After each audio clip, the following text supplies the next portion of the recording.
El aroma a azahar y a fritura se mezclaba en el aire denso y vibrante del mercado de Triana. El sol de la mañana sevillana se filtraba por los toldos, dibujando patrones cambiantes sobre los puestos rebosantes de frutas, verduras, carnes y pescados frescos. En medio de aquel torbellino de colores y sonidos, en un pequeño rincón improvisado, Fátima Cissé movía sus manos con la precisión de una artista y la pasión de una enamorada. El thieboudienne, el plato nacional de Senegal, hervía a fuego lento en una gran olla, desprendiendo un vapor que contaba historias de especias lejanas y hogares cálidos. A su lado, unas espinacas con garbanzos, un clásico sevillano, esperaban su turno, demostrando la dualidad que Fátima llevaba en la sangre y en el corazón. Fátima era una presencia imponente, mujer negra, de cuerpo generoso y rotundo, coronada por un turbante de vivos colores que apenas contenía la exuberancia de su cabello afro. Sus ojos oscuros brillaban con inteligencia y una sensibilidad a flor de piel, y su sonrisa, aunque a veces velada por la cautela, tenía la capacidad de iluminar el rincón más sombrío. Pero Sevilla, como una amante caprichosa, no siempre le devolvía la sonrisa. Fátima sentía las miradas, algunas curiosas, otras admiradas por su destreza culinaria, pero demasiadas cargadas de un juicio silencioso. La evaluaban, la medían y a menudo la descartaban antes siquiera de probar su comida. Ser negra y ser gorda en una ciudad que idolatraba la figura esbelta y una tradición muy definida era una batalla diaria, una carrera de obstáculos invisible. Ese día, sin embargo, la esperanza bullía en su pecho. Acababa de descubrir un local, un antiguo taller de alfarería en la calle Alfarería, con las paredes desconchadas y un aire de abandono que, extrañamente, le hablaba de posibilidades. Era el lugar perfecto para Teranga Duende, su sueño. Teranga, la hospitalidad senegalesa. Duende, el alma inexplicable del flamenco y de Sevilla. Su fusión, su identidad, hecha restaurante. Mientras servía una ración humeante a un cliente habitual, un hombre elegante, de traje impecable y mirada gélida, se detuvo cerca. Era Ricardo Balbuena, el crítico gastronómico más temido y venerado de la ciudad. Su palabra podía lanzar a un chef al estrellato o hundirlo en el olvido. Fátima sintió un nudo en el estómago. Balbuena no se dirigió a ella, sino que probó, casi con desdén, una muestra que un colega le ofrecía de otro puesto. Luego su mirada barrió el rincón de Fátima. No se detuvo en la comida, sino en ella. Una ceja apenas se alzó, un gesto mínimo, pero cargado de significado. Fátima lo vio susurrar algo al oído de su acompañante, y aunque no oyó las palabras, vio la sonrisa condescendiente que siguió. Improbable, le pareció leer en sus labios. El aire pareció helarse.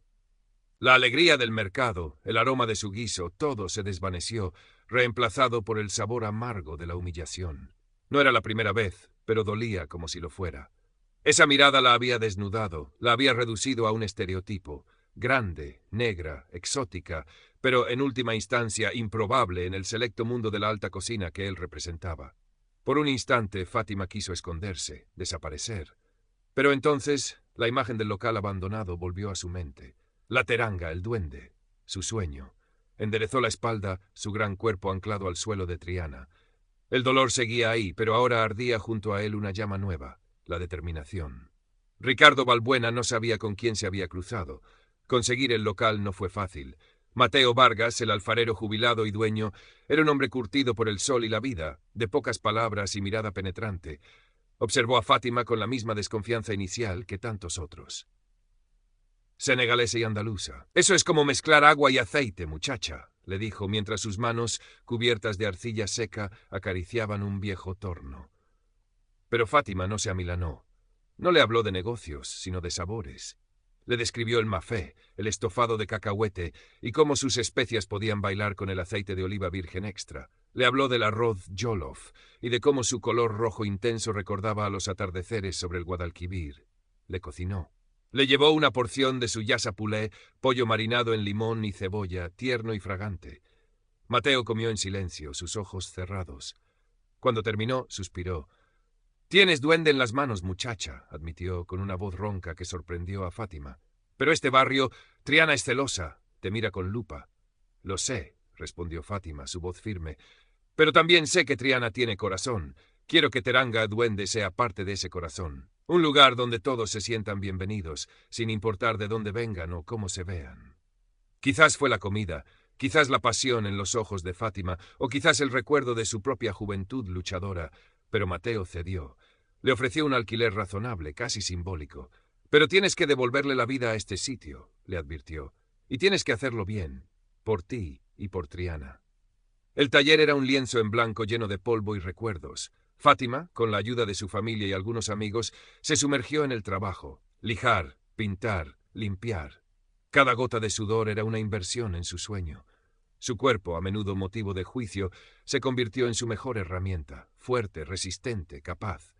Mientras trabajaba, visualizaba el espacio, paredes cálidas de tonos tierra, telas africanas vibrantes, cerámica trianera hecha por el propio Mateo, mesas acogedoras y una cocina abierta, el corazón palpitante del lugar. Fue durante esos días de ajetreo cuando apareció Lucía Méndez. Con su cámara al cuello y una libreta en la mano, Lucía era la antítesis de Ricardo Balbuena. Joven, enérgica, con una curiosidad insaciable y una mirada que buscaba lo auténtico, no lo prefabricado.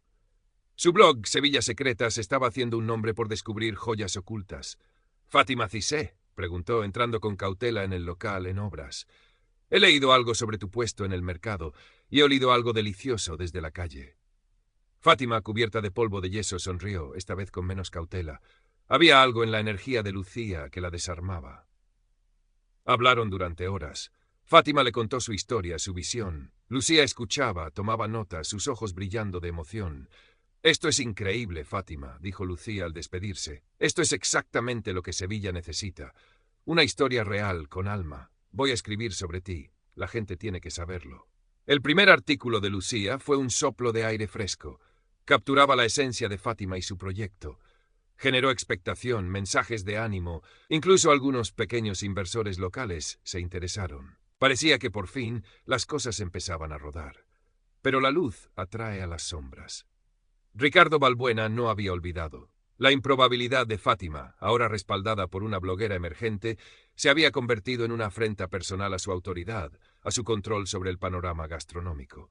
Y él no toleraba afrentas. El contraataque fue sutil, pero venenoso.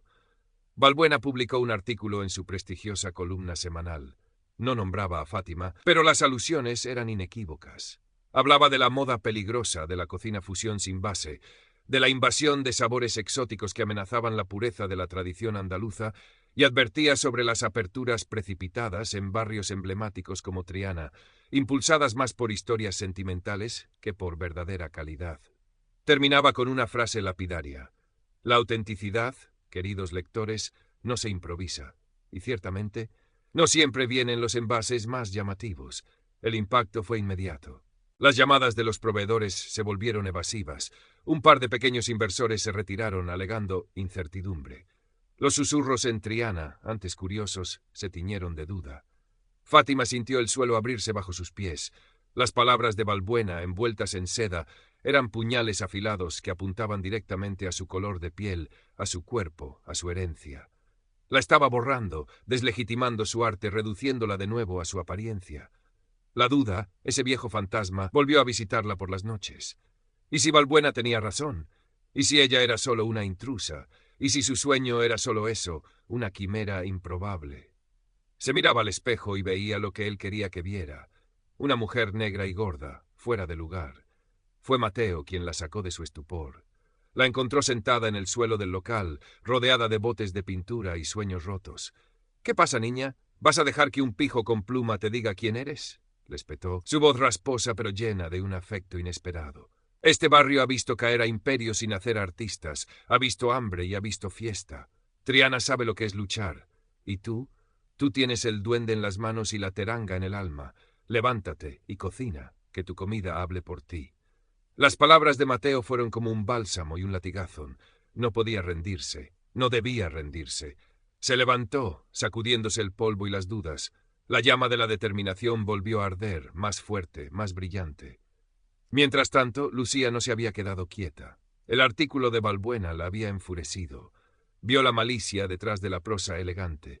Decidió que si Balbuena quería jugar sucio, ella desenterraría la verdad. Empezó a investigar al crítico. Contactó a chefs que habían sido blanco de sus críticas más feroces, a antiguos empleados, a fuentes anónimas. Poco a poco empezó a surgir un patrón. Balbuena no solo era prejuicioso, era corrupto. Había rumores persistentes de críticas positivas a cambio de favores, de ideas robadas, de pequeños restaurantes hundidos porque no encajaban en su molde o no pagaban el peaje. Valbuena sintió el aliento de Lucía en la nuca. La joven bloguera era más tenaz de lo que había pensado, y la negra terca de Triana seguía adelante. Decidió que era hora de acabar con el problema de raíz. Usando sus contactos e influencia, intentó comprar el edificio donde Fátima tenía el local, a través de una sociedad pantalla. Su plan era simple: una vez fuera el dueño, rescindiría el contrato de Fátima. Pero Mateo Vargas, viejo zorro trianero, olió la trampa. Investigó un poco y descubrió la conexión con Valbuena. Su respuesta fue un rotundo no y una advertencia velada a Fátima: «Ten cuidado, niña. Las serpientes mudan la piel, pero no el veneno». El tiempo apremiaba. La feria de abril se acercaba. Fátima sabía que necesitaba un golpe de efecto. La oportunidad llegó con Sabores de Primavera, un prestigioso evento gastronómico que se celebraba la semana antes de la feria, un escaparate para los nuevos talentos. Conseguir un puesto fue una odisea, pero la insistencia de Lucía y la creciente curiosidad que había generado su historia ayudaron. Era su todo o nada. Lucía, por su parte, había encontrado su pieza final. Un antiguo asistente de Valbuena, despedido injustamente, dispuesto a hablar y, lo más importante, con pruebas, correos electrónicos, grabaciones, estaba lista para lanzar su bomba. La noche de Sabores de Primavera, los jardines del Alcázar bullían de gente. Periodistas, chefs consagrados, foodies y curiosos se movían entre los puestos elegantemente montados. El stand de Fátima, Teranga en Duende, era un oasis de color y aroma, modesto pero vibrante. Ofrecía miniaturas de sus platos estrella: brochetas de dibi, cordero a la parrilla senegalés, vasitos de salmorejo con un toque de jengibre y pequeñas tiakri, sémola de mijo con yogur para el postre. La gente se acercaba, atraída por los olores y la sonrisa nerviosa pero cálida de Fátima. Entonces apareció Ricardo Valbuena. No iba solo. Le seguían las cámaras de un programa de televisión local para el que colaboraba.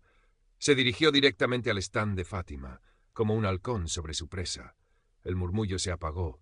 Todos los ojos se posaron en ellos. «Fátima Cissé, ¿verdad?», dijo, su voz amplificada por un micrófono, chorreando una falsa amabilidad. Una propuesta aliente, sin duda. «Dígame, ¿no teme que esta fusión tan personal pueda confundir al paladar sevillano tan acostumbrado a la pureza?» Fátima tragó saliva. Sintió el sudor frío en la nuca. Todas las miradas la quemaban. Vio el regocijo en los ojos de Valbuena. Estaba disfrutando, arrinconándola, preparándola para el golpe final. «La cocina, señor Valbuena, como el flamenco, como la vida misma, es mestizaje», respondió Fátima, su voz temblorosa al principio, pero ganando fuerza. «Mi cocina no confunde, cuenta mi historia. La historia de Sevilla también es una historia de fusiones». Valbuena sonrió, una sonrisa afilada. «Una historia, sí, pero ¿y la técnica, la experiencia? El mundo de la gastronomía es exigente. No basta con buenas intenciones. ¿Cree usted sinceramente que su presencia encaja en los estándares de excelencia que buscamos?» La palabra presencia flotó en el aire, cargada de todo el veneno de sus prejuicios. Era un ataque directo, apenas velado. Fátima sintió la herida abrirse de nuevo, pero entonces vio a Mateo entre la multitud, asintiendo con la cabeza. Vio a Lucía cerca de las cámaras con una mirada encendida. Vio los rostros curiosos, expectantes, y se aferró a su duende, a su teranga. «Señor Valbuena», dijo, su voz ahora clara y resonante, «mi presencia es la de una chef. Mi experiencia está en cada plato que sirvo, y mis estándares son la pasión, el respeto por el producto y el amor por lo que hago. Quizás usted debería revisar los suyos». Fue entonces cuando Lucía dio la señal. Un periodista conocido por su rigor se abrió paso. «Señor Valbuena, hablando de estándares», dijo, su voz firme, «tenemos entendido que hay serias acusaciones sobre sus métodos. ¿Es cierto que ha aceptado pagos por reseñas favorables? Y que ha utilizado su plataforma para hundir a chefs por motivos personales y, me atrevería a decir, discriminatorios». Las cámaras giraron hacia un Valbuena repentinamente pálido. Lucía, desde su móvil, empezó a tuitear en vivo, lanzando extractos de su investigación, incluyendo los testimonios. El murmullo se convirtió en un clamor. La máscara de Valbuena se resquebrajó. Fátima no se regodeó. En medio del caos, levantó la voz. «Mi cocina no necesita palabras», dijo, dirigiéndose a la multitud. «Necesita ser probada. Esto es Teranga e Duende. Esto es Fátima Cissé. Y esta es mi casa. Bienvenidos».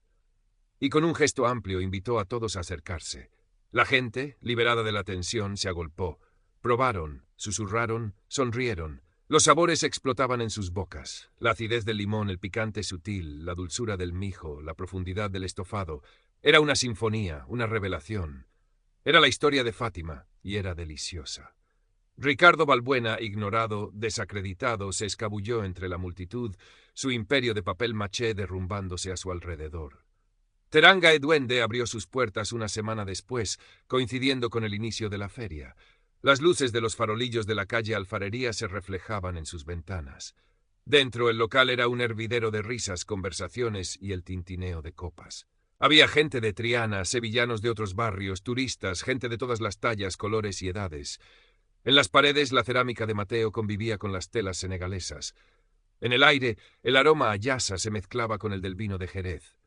La reseña de Lucía Méndez, titulada El duende tiene sabor a teranga, fue portada de todos los suplementos gastronómicos. La historia de Fátima se convirtió en un símbolo. No era solo un restaurante, era una declaración. Al final de una noche agotadora, Fátima se asomó a la sala. Vio a Mateo en su rincón habitual, contando historias a una mesa de jóvenes, con una sonrisa que no le había visto nunca. Vio a Lucía, brindando con unos amigos. Vio las caras felices, la gente disfrutando, compartiendo. Se dirigió a la ventana que daba a la calle Alfarería. Vio su reflejo en el cristal oscuro. Vio a una mujer negra. Vio a una mujer gorda. Vio a una chef. Vio a la dueña de su destino. Y sonrió. Una sonrisa ancha, luminosa, sin rastro de cautela. La batalla no había terminado, lo sabía. Los prejuicios seguían ahí fuera, agazapados. Pero esa noche, bajo el cielo estrellado de Triana, Fátima Cissé había ganado. Había encontrado su lugar, y era exactamente donde tenía que estar.